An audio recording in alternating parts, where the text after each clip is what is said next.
여러분 반갑습니다. 오늘은 2018년 2회 스프레드시트 일반에 대해서 알아보도록 하겠습니다. 21번 다음 중 조건부 서식의 서식 스타일에 해당되지 않는 것은?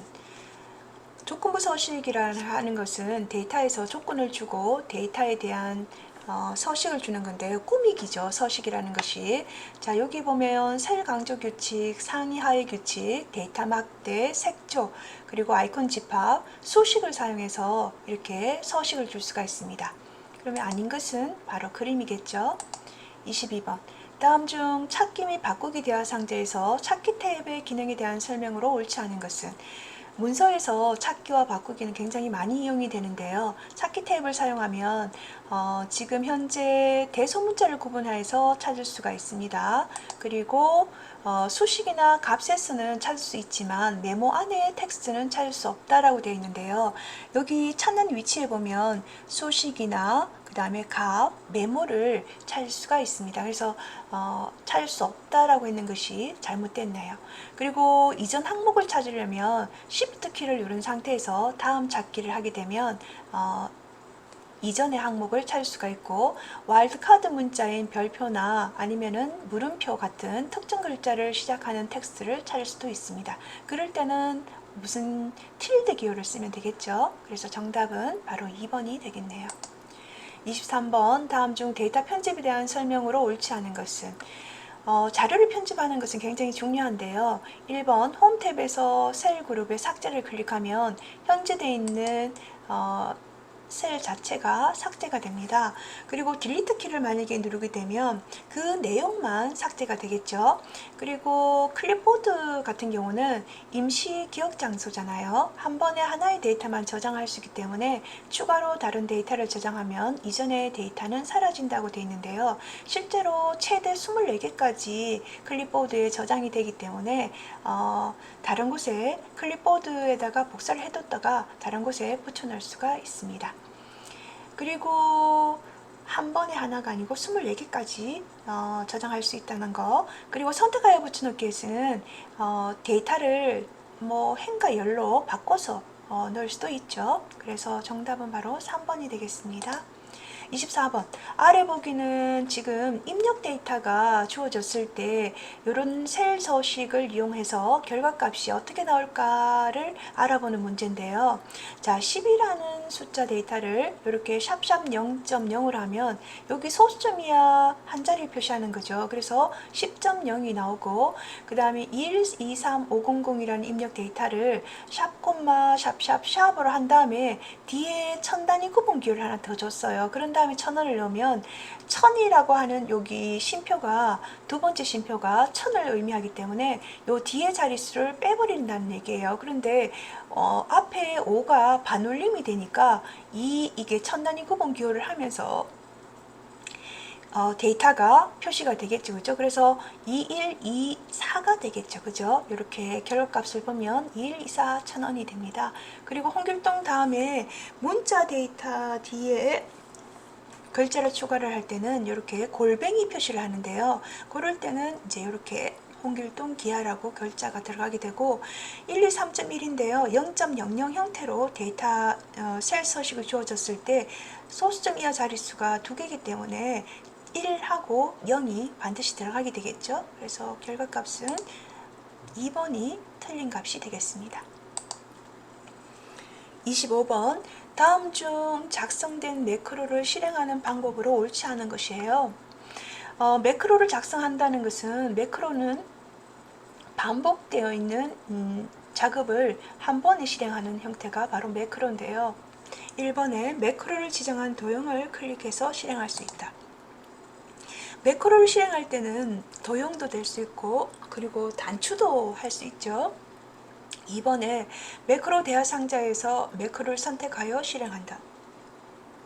3번 매크로를 기록할 때 지정한 바로가기 키를 이용해서 실행한다.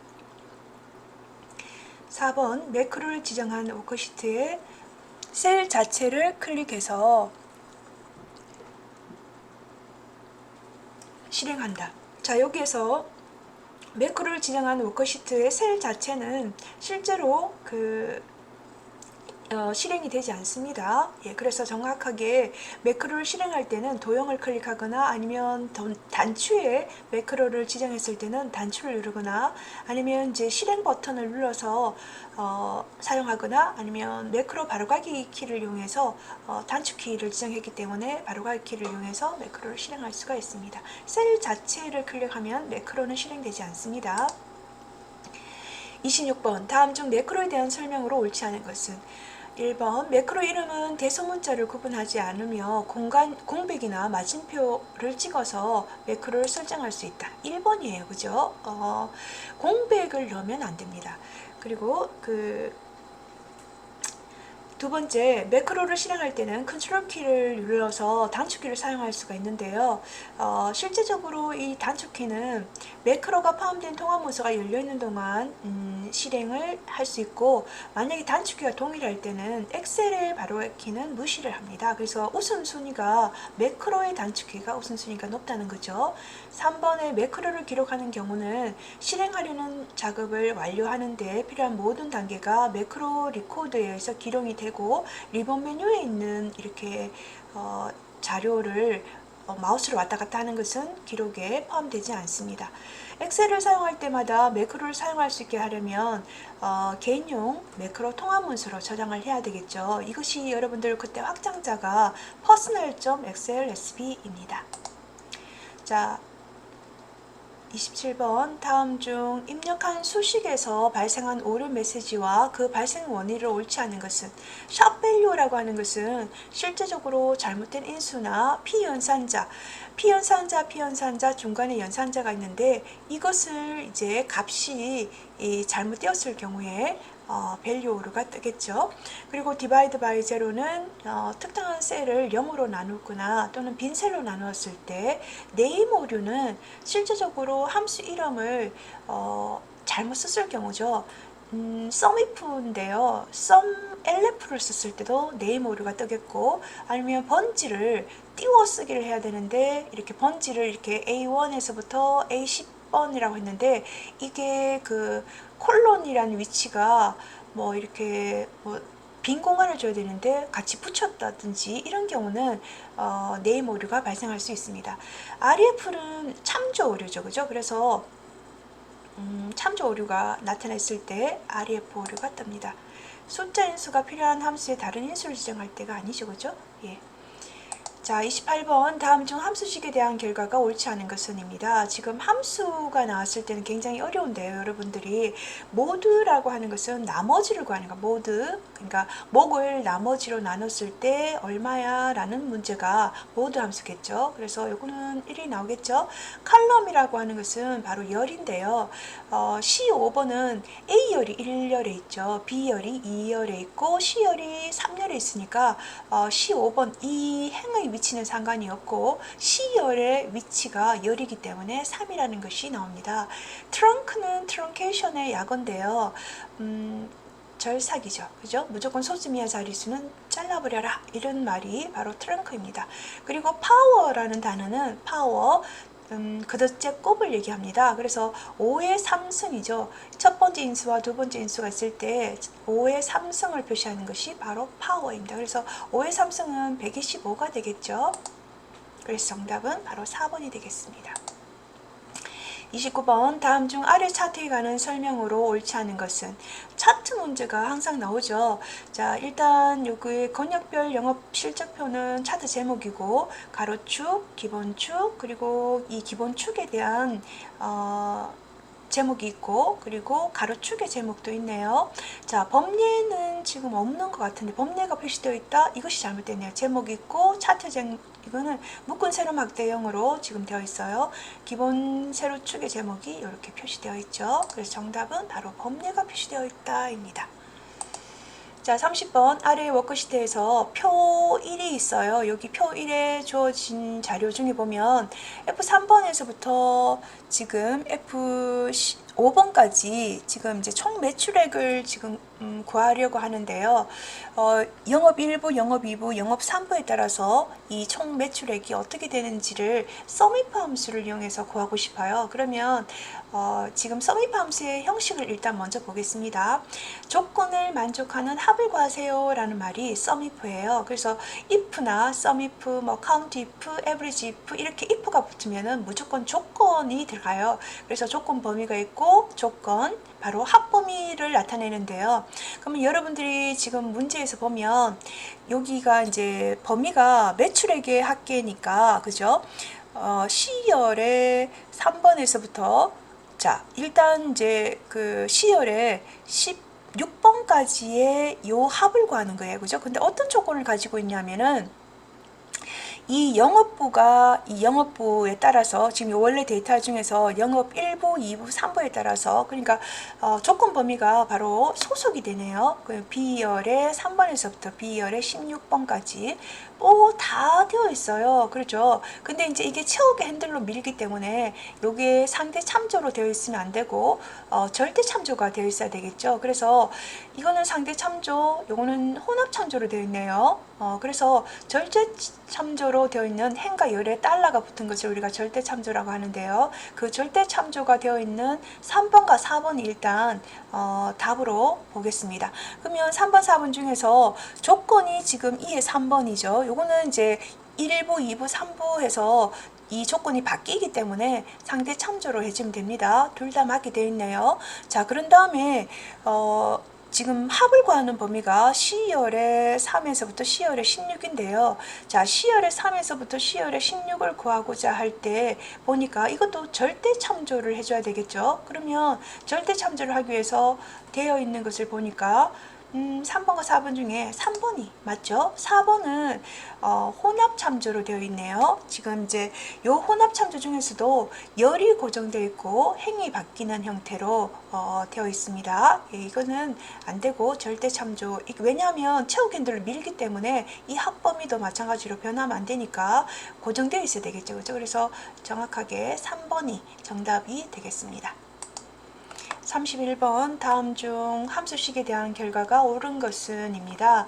함수가 나오면 무조건 어렵다 하는 친구들이 굉장히 많아요. 그러니까 카운트는 숫자 데이터를 헤아리는 건데 이렇게 문자가 오면은 카운팅이 되지 않겠죠. 그래서 true나 이렇게 숫자에 따옴표 붙은 것은 연산이 계산이 됩니다. 그래서 이 참이라고 하는 문자 데이터를 제외하고 1이나 논리값 그리고 숫자에 따옴표를 붙인 것은 계산이 되어서 3이 되겠습니다. 그리고 카운터라고 되어 있는 이 A는 문자나 이 숫자나 빈 셀이 아닌 것만 제외하고 다 카운트를 하는 거예요. 그러면 1, 거짓, true, 1 다 카운트가 되니까 2가 아니고 4가 되겠죠. 그리고 max는 이 인수들 중에서 최대값을 구하는데요. true는 1이죠. 1, 10, 8, 3이니까 10이 되겠죠. 그죠? 그리고 라운드는 0.5 이상을 반올림을 하는데요. 지금 자릿수가 마이너스 2예요. 마이너스 2라는 것은 1의 자리, 10의 자리, 즉 정수형 데이터에서 1의 자리, 10의 자리를 표시하는데요. 10의 자리에서 반올림을 하라는 얘기입니다. 그래서 10의 자리에서 반올림 할 것이 없으니까 200이 나타나겠죠. 그래서 이렇게 표시됩니다. 실제로 여러분들이 이런 함수들이 나왔을 때 문제가 어렵다고 얘기를 많이 하는데요. 기본적으로 함수의 형식을 알고 의미만 조금 파악을 해도 충분히 문제를 쉽게 파악할 수 있습니다. 그래서 max는 인수들 중에서 최대값을 구하는 것이기 때문에 10이 맞게 되어 있습니다. 32번 다음 중 워크시트 사용 방법에 대한 설명으로 옳은 것은 1번 다 워크시트라고 하는 것이 지금 현재 엑셀에서 작업하는 그 작업 영역입니다. 1번 다음 워크시트로 전환하려면 Shift 페이지 다운이나 그 다음에 이전 워크시트로 올라가려면 Shift 페이지 업을 누르면 됩니다. 워크시트 전환을 하기 위해서 사용할 수 있고요. 그 다음에 지금 옳은 것은인데요. 여기는 전부 다 Shift가 아니고 컨트롤 키를 눌러서 페이지 다운 그리고 컨트롤 페이지 업을 눌러야 워커시트 전환이 됩니다.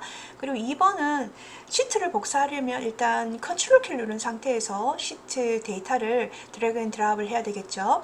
그리고 현재의 워커시트 앞에 새로운 워커시트를 삽입하려면 Shift F11번 키를 사든지 플러스 탭을 누르든지 하면 됩니다. 그 다음에 인접하지 않은 둘 이상의 데이터를 선택할 때도 컨트롤 키를 눌러야 되겠죠. 그래서 1번, 2번, 4번은 Shift가 아니고 컨트롤 키로 바꿔야지만 정확한 답이 됩니다. 33번 다음 중 차트 작업에 대한 설명으로 옳지 않은 것은 차트에 표시되는 계열의 순서는 차트 생성 후에도 데이터 선택에서 여러분들이 행렬 전환을 해서 바꿀 수가 있죠. 그리고 이번에 데이터 계열 값으로 참조되는 셀 영역에서 표시 형식을 변경할 경우에는 차트에도 바로 표시가 됩니다. 데이터 계열 값으로 표시된 셀 영역에 만약에 회계로 되어 있으면 차트도 회계로, 그죠? 0을 빼기로 표시를 합니다. 그리고 숫자로 표시했으면 0을 0으로 표시하겠죠. 그리고 3번에 사용자가 차트 요소에 지정된 서식은 해당 요소 선택에 지우기를 하면 스타일로 되돌릴 수 있다. 사용자가 차트 요소에 서식을 지정했을 때 이거는 되돌릴 수가 없습니다. 자, 그 다음에 4번의 데이터 계열 값으로 참조되는 셀 영역의 값을 변경하는 경우에 차트에 표시된 값도 함께 변경됩니다. 제가 1작업에서 작업했던 숫자 자료가 잘못됐네 해서 수정을 하면 차트도 마찬가지로 변경이 됩니다. 요거 3번 같은 경우는 홈의 차트 요소에 해당되는 서식은 이 서식 지우기가 표시되지가 않아요. 그래서 원래대로 돌릴 수가 없습니다.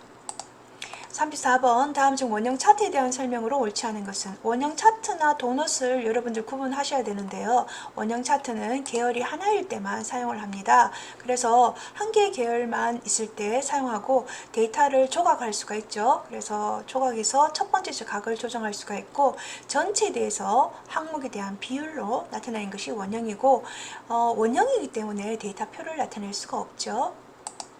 35번 다음 중 페이지 나누기 미리 보기 기능에 대한 설명으로 옳지 않은 것은 여러분들이 그 페이지 레이아웃에서 가면 페이지 나누기 미리 보기를 할 수가 있는데요. 이런 식으로 오른쪽에 보면 제가 이렇게 행을 이렇게 넓혔어요. 행을 넓힌 경우가 있고 그냥 그대로 둔 경우가 있는데요. 지금 이렇게 행 높이나 열 너비를 변경하여도 자동 페이지 나누기는 영향을 받지 않고 원래대로 유지한다가 아니고 이렇게 영향을 받아요. 그죠? 그래서 원래 지금 파선 점선으로 표시된 파선이죠. 그죠? 파선처럼 보이는데요. 뭐 어떤 데서는 점선이라고도 얘기를 합니다. 그래서 이 파선이 실제적으로 자동으로 생기고 인위적으로 늘린 것은 이렇게 사용자가 늘린 것은 이렇게 실선으로 표시가 돼요. 수동으로 삽입한 페이지 나누기는 실선으로 표시되고 자동으로 추가되는 것은 파선으로 표시가 됩니다. 그리고 자동 페이지 나누기 구분서는 수동 나누기로 바뀔 수가 있어요. 그리고 이렇게 행을 넓혔잖아요. 그죠? 그리고 수동으로 삽입한 페이지 나누기를 제거하려면 거기 미리 보기 영역으로 밖으로 끌어놓으면은 수동 나누기를 제거할 수가 있습니다. 자, 이상으로 여러분들이 이렇게 행 높이를 조절하면은 자동 페이지 나누기는 영향을 받지 않고 원래대로 유지된다. 잘못됐어요. 그죠? 영향을 받습니다. 자, 36번 다음 중 창 나누기에 대한 설명인데요. 창 나누기를 실행하면 크게 네 부분으로 구분할 수가 있고 그리고 첫 행과 첫 열을 제외한 나머지 셀에서 창 나누기를 수행하면은 위쪽과 그 다음에 왼쪽으로 창 구분선이 생깁니다. 현재 창 나누기 상태를 유지하면서 추가로 창 나누기를 지정할 수는 없어요. 네 가지로 일단 나눠진 상태에서 다시 창을 나누지는 못합니다. 화면에 표시되는 창 나누기 형태는 인셋이 적용하지 않습니다. 37번 다음 중 아래와 같은 조건을 설정한 고급 필터의 실행 결과. 자, 지금 소속이 영업팀이 아니면서예요. 여러분들 이런 그 관계 연산자 잘 알아두셔야 되죠. 아니다는 것이에요. 크다와 미만, 즉 초과 미만을 마주보게 한 것이 바로 아니다라는 기호인데요. 같지 않다는 의미예요. 소속이 영업팀이 아니면서 근무 경력이 30년 이상인 자료예요. 그리고 조건이 같은 행에 있으면 이면서 그리고 행이 다르게 있으면은 그나라고 해석을 합니다. 그래서 3번과 4번은 아니고 아니면서라고 했으니까 1번이 정답이겠네요. 38번.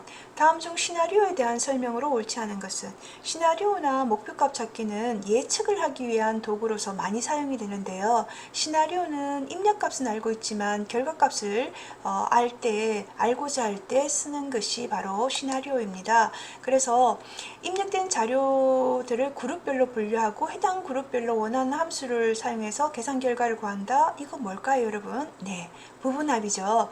하나의 시나리오에는 최대 32개까지 지정할 수가 있고 요약보고서나 피벗 테이블 보고서로 시나리오 결과를 만들 수가 있어요. 그리고 시나리오 병합을 통해서 다른 통합 문서나 다른 워크시트에 저장된 시나리오를 가져올 수도 있습니다.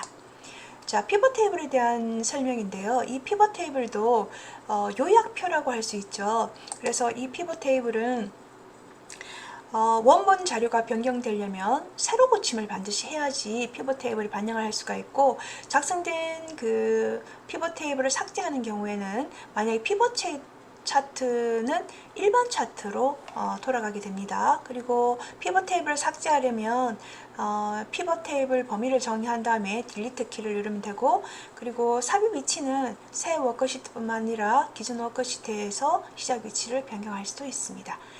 요거 문제가 굉장히 잘 나오죠. 피벗 차트를 테이블을 삭제하면 피벗 차트도 지워져, 이렇게 보통 문제가 많이 나오는데요. 일반 차트로 바뀌어지게 됩니다. 40번. 다음 중 아래 그림과 같이 목표값 찾기를 실행했을 때 의미로 옳은 것은? 자, 목표값 찾기는 아까 전에 시나리오처럼 예측을 하기 위해서 사용하는데요. 결과는 알고 있지만 입력을 모를 경우에 주로 이 입력 목표값 찾기를 사용합니다. 그럼 여기에서는 평균이 지금 현재 수식이 60인데요. 이것을 60 현재 목표값으로 65를 주고 싶은 거예요. 그러면 평균이 65가 되려고 하면 내가 지금 바꾸고자 하는 것이 컴퓨터에 관련된 판매량이 얼마가 될까요? 입니다. 그러면 요거 1번이 맞겠네요. 예. 자, 이상으로 스프레드시트 21번에서부터 40번까지의 설명을 마치도록 하겠습니다. 수고하셨습니다.